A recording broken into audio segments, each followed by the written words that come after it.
Assalamualaikum warahmatullahi wabarakatuh. Alhamdulillahilladzi amarana bittaqwa wa nahana 'anittiba'il hawa. Allahumma salli salatan wa salaman ala habibina Muhammadinil Mustafa arsalahullahu basyiran wa nadhira wa da'iyan ilallahi biiznihi wa sirajan munira.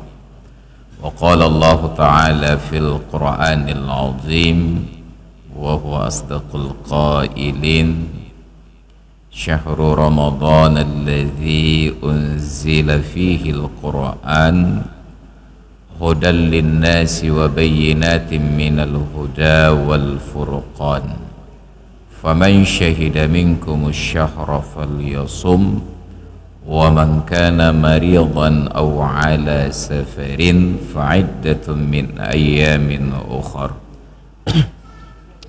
yuridullahu bikumul yusra wa la yuridu bikumul usra.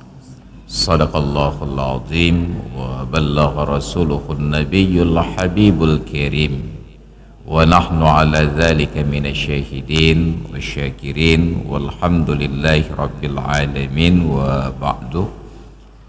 Hadirin dan hadirat jamaah salat subuh yang dirahmati Allah, hari ini kita sudah berada di bulan Sya'ban, di hari yang ketiga atau yang kedua sesuai dengan perbedaan penetapan awal dan akhir bulan.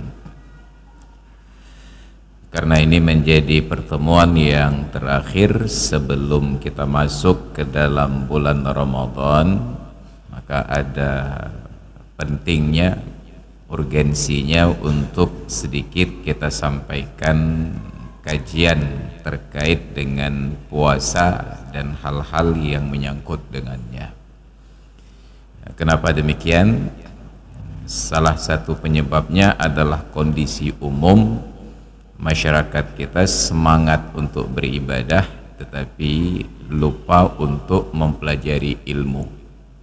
Padahal oleh Allah di dalam Al-Quran, demikian pula Rasulnya, menarasikan, menganalogikan ibadah ini seperti orang yang berbisnis. Ya ayyuhalladzina amanu hal adullukum ala tijaratin tunjikum min azabin alim. Wahai orang-orang yang beriman, sudikah kalian aku tunjukkan suatu perniagaan yang keuntungannya itu tunjikum min azabin alim, dapat menyelamatkan kalian dari siksa yang pedih. Allah menyebutkan ibadah iman itu seperti orang yang berbisnis. Makanya saya teringat pesan dari almarhum Tengku Yusuf bin Abdul Wahab ketika beliau hidup dulu.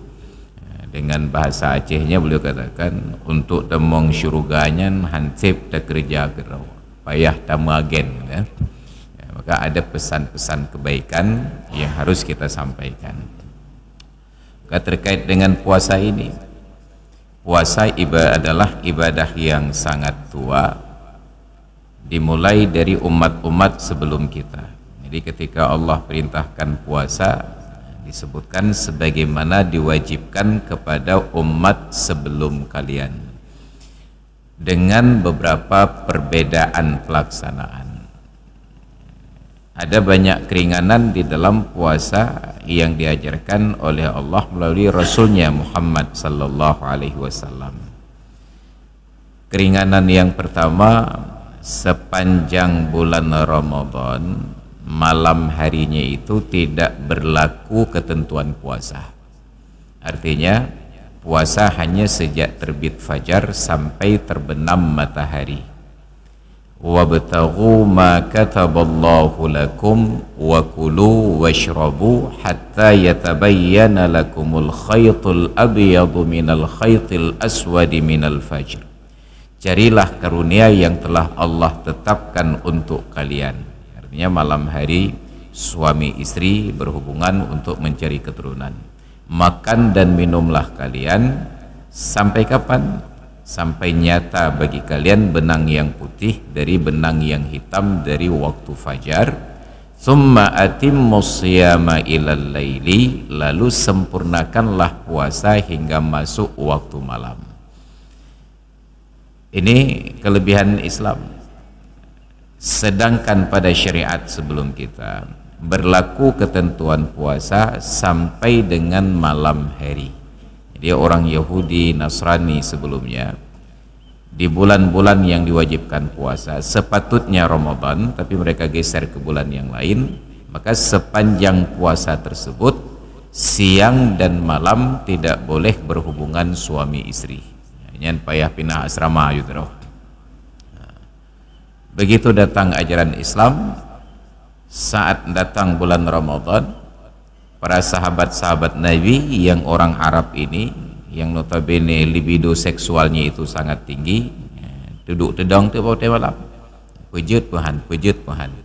Turunlah ayat Al-Quran Al-Baqarah 187. Uhilla lakum laylatas siyamir rafathu ila nisaikum. Dihalalkan pada malam-malam puasa, baik puasa fardu ataupun puasa sunat, ar-rafathu ila nisaikum. Rafas itu pilihan kata di dalam Al-Quran dan hadis untuk menunjukkan interaksi seksual antara suami dan istri. Apabila dilakukan oleh bukan pasangan suami dan istri, maka disebut dengan fahisyah ataupun dengan kata-kata zina. Dihalalkan bagi kalian malam-malam puasa untuk berinteraksi seksual antara suami dan istri. Itu sebuah kemudahan. Dalam kemudahan tersebut masih saja ada yang bertanya, Ustaz, kalau siang hari bulan Ramadan dalam keadaan puasa, suami istri berhubungan bersenggama, membatalkan puasa dan mewajibkan kifarat, bagaimana bila ada pasangan suami istri yang berbuka puasa dengan bersenggama? Ya, kami tak pakai ya. Ini agenda buka puasa. Apakah kena kifarat atau tidak? Pertanyaan ini bukan sesuatu yang baru. Sudah dipertimbangkan oleh para ulama sejak berabad-abad yang lalu. Maka mereka buat definisi bahwa puasa itu adalah menahan diri dari makan dan minum sejak terbit fajar sampai terbenam matahari dengan niat. Jadi rukun puasa hanya dua. Yang pertama niat di malam hari, yang kedua menahan diri dari segala yang membatalkan sejak terbit fajar sampai terbenam matahari. Sedangkan berbuka tidak menjadi rukun. Artinya ketika matahari terbenam, kita berbuka atau tidak berbuka, puasa terbuka dengan sendirinya. Na tapajuh bu, hana tapajuh bu, na tajib'i, hana tajib'i, na tapajuh tipu pepahan, tetap dengan sendirinya terbuka puasa. Hanya saja bila kita lakukan berbuka secara sengaja di awal waktu, begitu masuk waktu berbuka langsung kita makan atau minum sesuatu, dapat pahala sunat. Maka menyekat buka puasa saat matahari terbenam bersenggama suami istri enggak batal lagi, enggak lagi wajib kifarat karena memang sudah tiba waktunya. Yang contoh sederhana. Karena banyak orang-orang yang mengkaji ilmu sekarang, khususnya di kampus-kampus, yang merasa bahwa pertanyaan mereka itu seperti temuan terbaru abad 20, padahal sudah basi di abad-abad yang sebelumnya. Yang kan sabar lagi orang temannya, Pak Ustadz, dulu orang bertayamum, dulu orang berwudu, penaji jamak dan qasar karena perjalanannya sulit, melewati padang pasir, naik unta, sulit mendapatkan air, sulit menemukan tempat salat yang ideal. Berlaku jamak dan qasar. Nyati panjang rat na masjid batala jalan nai. Kepo payah jamak payah qasar loh. Mereka merasa seolah-olah pertanyaan yang mereka ajukan ini adalah penemuan terbesar abad 20 yang perlu diberikan hadiah Nobel. Hebat tak pertanyaan. Padahal pertanyaan ini sudah berusia 14 abad. Sudah diajukan ketika Rasulullah masih hidup. Terangkat kembali setelah Rasulullah wafat. Ada seorang sahabat Nabi, Abul Aswad Ad-Du'ali. Beliau ini pengasas ilmu nahwu. Beliau yang mendapatkan tugas dari Sayyidina Ali untuk menyusun ilmu gramatika bahasa Arab. Bertemulah beliau dengan Abdullah bin Abbas bin Abdul Muttalib, mempertanyakan, wahai Abdullah bin Abbas, dulu Allah izinkan kita qasar salat karena khawatir diganggu oleh orang kafir dalam perjalanan. Sekarang, di masa itu sudah tidak ada lagi orang kafir yang ganggu perjalanan kita. Adakah qasar itu masih berlaku? Apa jawaban Abdullah bin Abbas? Ajibtu mimma a'jabta minhu fasa'altu Rasulullah sallallahu alaihi wasallam. Bila engkau merasa heran atas pertanyaan ini, saya pun pernah mengalaminya dulu. Lalu saya tanyakan kepada Nabi, "Na perleta qasar lan semayang? Tidak ada lagi orang kafir yang mengganggu?" Apa jawaban beliau? Sadaqatun tasaddaqallahu biha fataqabbalu sadaqatahu. Qasar dalam perjalanan itu sedekah yang telah Allah berikan kepada kalian, maka terimalah sedekah Allah, bukan karena kalian perlu, tetapi karena Allah sudah memberi. Maka tetap berlaku jamak dan qasar dalam perjalanan safar hari ini, walaupun perjalanan sekarang tidak sesulit di masa lalu. Tapi awak lewatnya berasa seolah-olah pertanyaan itu hebat, aku dupu dan nyong pertanyaan, padahal kapuk belah habat kau siap. Ini konsep-konsep sederhana. Maka orang bertanya, je tak buka puasa dengan bersenggama? Kajamun kau ketanyanya kali kejawab. Makanya kita perlu mengaji agar kita tidak merasa bahwa pengetahuan kita itu sesuatu yang baru. Jadi tidak dijadikan rukun puasa berbuka. Berbuka tidak berbuka, bila terbenam matahari maka puasa terbuka dengan sendirinya. Ini kemudahan di dalam Islam. Maka bolehlah berhubungan suami istri ketika matahari sudah terbenam, sedangkan pada syariat sebelumnya tidak boleh. Nabi bahkan mencontohkan lebih jauh lagi. Beliau berhubungan suami istri dengan Ummul Mukminin Aisyah tetap dalam keadaan junub. Beliau bangun sahur dalam keadaan junub sampai berkumandang azan subuh dalam keadaan junub. Baru setelah berkumandang azan beliau mandi junub. Kaibang baru mandi junub. Setelah mandi beliau salat subuh dan beliau lanjutkan puasa. Maka disimpulkan oleh para ulama dari peristiwa tersebut bahwa junub di malam hari tidak menyebabkan batal puasa di siang hari. Mekleh-mekleh. Bahkan dalam keadaan junub mereka tetap makan sahur. Tidak terhenti makan sahur hanya karena sedang junub. Ketika pemahamannya tidak berjalan dengan baik, apa yang terjadi? Banyak warga masyarakat yang tidak menjalankan kewajiban suami istri di malam-malam bulan Ramadan hanya karena malas mandi tengah malam untuk makan sahur. Tidak diwajibkan mandi tengah malam. Nabi mandi setelah berkumandang azan subuh. Artinya daerah-daerah pohon 6 kuring umblah kemana Nabi. Itu menunjukkan interval antara azan subuh dengan qamat, durasi waktunya panjang, memungkinkan untuk mandi wajib dan untuk datang ke masjid. Dan menceritakan tentang mandi junub ini tidak dipandang sebagai aib. Kita sekarang untuk hal-hal yang oleh syariat diizinkan malu, tapi untuk sesuatu yang dilarang oleh agama bangga.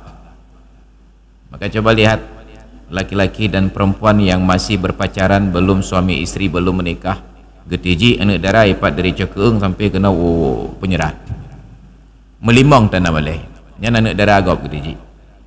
Tapi ada pasangan suami istri sudah sah menikah, legal menurut negara, mereka beribadah di malam hari bersenggama, berjunublah, datang waktu pagi wajib mandi sampai rambutnya basah. Basah o-nya bekas ibadah, mupahala ada.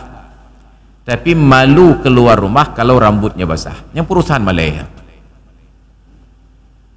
Maka Nabi suatu kali subuh berkumandang azan, beliau keluar ke tempat salat, qamat, tinggal takbiratul ihram saja untuk salat subuh. Tiba-tiba beliau teringat bahwa beliau berjunub semalam dengan Ummul Mukminin Aisyah dan belum mandi. Beliau balik badan menghadap ke arah para sahabat, beliau berikan arahan, makanakum antum, kalian tunggu dulu sebentar, fa inni ala junubin, rupanya saya masih berjunub. Gua halam ke mana Nabi? Masuk beliau ke dalam kamar lagi, tempat mihrab, masuk kamar, mandi. Nabi kalau mandi wajib itu hanya perlu air 4 mud, 1 sa', ukuran zakat fitrah. Yang tepat saubreh, dum le brehnya dum nan i. Artinya 4 mud itu sekitar 4 botol air mineral yang ukuran 700 mili. Malah tanya i mineralnya 600 mili ya, nya 700 mili, mungkin panjang wujudnya. Beliau mandi. Setelah selesai beliau keluar lagi ke tempat sholat, ke posisi imam. Apa cerita para sahabat? Wal ma'u yataqattaru min ra'sih, air masih menetes dari rambut beliau. Hana gejak lap ge putu le pakai hair dryer ya putu malai dikalai gak basah mana. Dalam keadaan rambut masih basah, beliau keluar ke tempat sholat untuk menunjukkan bahwa mandi junub dan basah rambut bukanlah aib untuk dipertontonkan, tetapi itu sebuah bekas ibadah. Idanya basah ini kan PR raya lintu baru, hanya basah itu be ikrahim kok malai ada. Menya orang yang mezina mentang bangga getiji anak daragap sepanjang rat gerihing-gerihing lam yunan, maka harusnya orang yang sudah berkeluarga lebih bangga lagi ketika rambutnya basah karena mandi junub. Dalam keadaan basah nya getebit bagi dia kopi gaya-gaya li ke jomblo. Enggak pesu umno bawa jomblo ya. Tapi ternyata kita malu dengan bekas ibadah. Tidak seperti pelaku maksiat yang bangga dengan kemaksiatannya. Ini yang kedua. Yang ketiga, di dalam Islam puasa kita tersebut dimudahkan dengan adanya program makan sahur walaupun tidak gratis. Sedangkan syariat sebelum kita tidak ada aturan sahur. Yahudi dan Nasrani kalau sudah tiba waktu puasa, maka puasa mereka berlaku secara efektif sejak bangun tidur di waktu malam. Jam berapapun mereka tidur, begitu bangun puasanya sudah berlaku. Gawa rumah malam le maghrib saat baru 1 jam tidur, jam 8 terbangun, maka bangun tidur jam 8 sudah berlaku puasa, tidak boleh makan dan minum. Sedangkan kita memang disyariatkan tidur dulu, tengah malam menjelang sahur, di akhir waktu kita dianjurkan makan dan minum. Untuk menghindari jangan terlalu cepat puasa, maka oleh orang-orang Yahudi mereka kondisikanlah untuk tidur sebelum maghrib. Bah tak lebek begah tak mendengar. Maka pegat ke dalam haba orang Tuhan dia Aceh, bengah, pencuri, lehu, nabi, seput, Yahudi. Bahkan Yahudi karena puasa malam begah tak. Walaupun yang seput lainnya kalau Yahudi. Ini konsep dasarnya. Ada kemudahan-kemudahan di dalam syariat. Maka puasa hanya menggeser jadwal makan dan minum dari hari-hari sebelumnya, makan sejak terbit fajar sampai sebelum terbenam matahari dalam ajaran Nabi, bergeser menjadi makan sejak terbenam matahari sampai sebelum terbit fajar. Ini satu. Jadi tidak ada ibadah yang bertambah. Nah, yang kedua yang harus kita pahami, bahwa ibadah puasa itu hukumnya beda-beda. Taqtarihi al-ahkamul khamsah. Pada puasa itu juga berlaku 5 hukum. Ada puasa wajib, ada puasa sunat, ada puasa mubah, ada puasa makruh, dan ada puasa yang hukumnya haram. Ada pembagian kategori tersebut. Yang mana puasa wajib? Puasa wajib ada 6 kategori ya. Yang wajib ada 6 kondisi. Yang pertama puasa wajib, puasa Ramadan, bulan yang akan datang. Yang kedua yang wajib, puasa qada. Dalam Ramadan dia tidak berpuasa, setelah Ramadan wajib diganti. Apakah tinggal puasa karena uzur atau tinggal puasa karena sengaja? Yang ketiga, kategori puasa wajib adalah puasa kifarat, seperti kifarat dihar. Dihar itu seorang suami menyerupakan organ tubuh istrinya, organ bagian manapun dari tubuh istrinya, dengan ibu kandungnya. Wati gemak mat jaro perumoh, oma jaro kata lagi jaro ma'lun, zihar. Maka kalau dia serupakan organ tubuh istrinya dengan ibu kandungnya, haram suami istri ini bersentuhan sampai mereka bayar kifarat. Apa kifaratnya? Seperti kifarat jima siang hari bulan Ramadan, memerdekakan budak, bila tidak sanggup berpuasa 2 bulan berturut-turut, bila tidak sanggup memberi makan 60 orang fakir ataupun miskin. Itu ada zihar. Makanya kita perlu sosialisasi kepada pasangan yang akan menikah, jangan terlanjur tinggi memuji istri sampai keluar kalimat yang menyebabkan haram bersentuhan. Saya khawatir hal-hal seperti ini tidak tersampaikan dengan baik. Bakduk lakau ngembinanya tengah bulan-bulan madu, bapuja-puja promo. Memang lengkalan bulai mata kata lentik lagi bulai mata maklun bukan. Kamu sibah ke? Mbak lengkalan ok kata lagi ok maklun, lengkalan jarau kata lagi jarau maklun. Disebut hukum zihar karena di masa jahiliyah dulu orang laki-laki ketika ingin menceraikan istrinya, mereka serupakan punggungnya punggung istrinya itu seperti punggung ibu kandungnya. Dhahruki ka dhahri ummi, punggungmu seperti punggung ibuku. Tujuannya untuk menceraikan istri. Maka karena sebutannya punggung dalam bahasa Arab dhuhrun, disebutlah dengan kata-kata zihar. Begitu datang ajaran Islam, terjadi kasus zihar pertama pada Khawlah, seorang sahabiat. Dizihar oleh suaminya, beliau datang menemui Rasulullah mengadu, ya Rasulullah, suami saya sudah menyerupakan punggung saya dengan ibu kandungnya, adakah saya masih halal baginya? Saat itu Nabi sedang berada di rumah Ummul Mukminin Aisyah.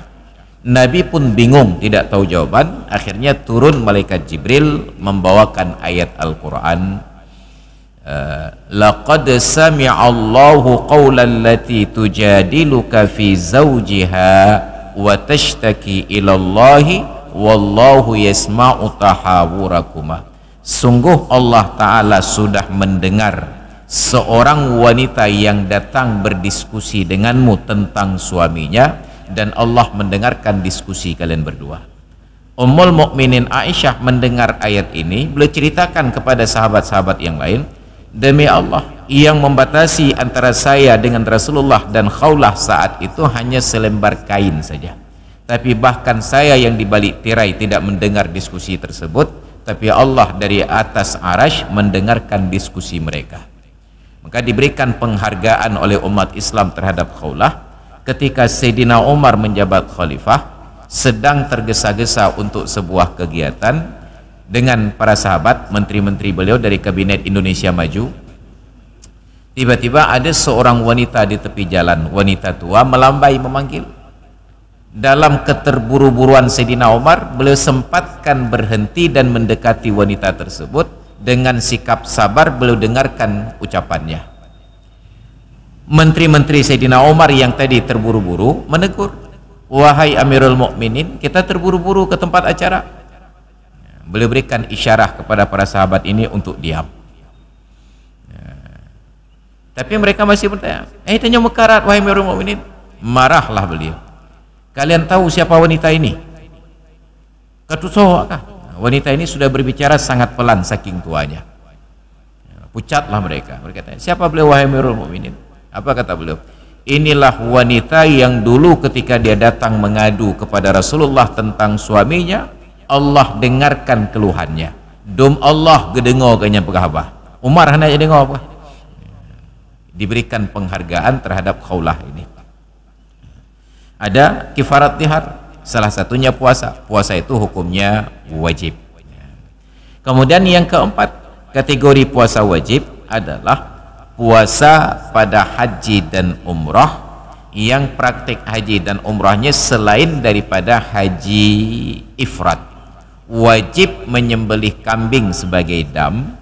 Bila tidak mampu atau tidak memiliki kambing, maka diganti dengan puasa.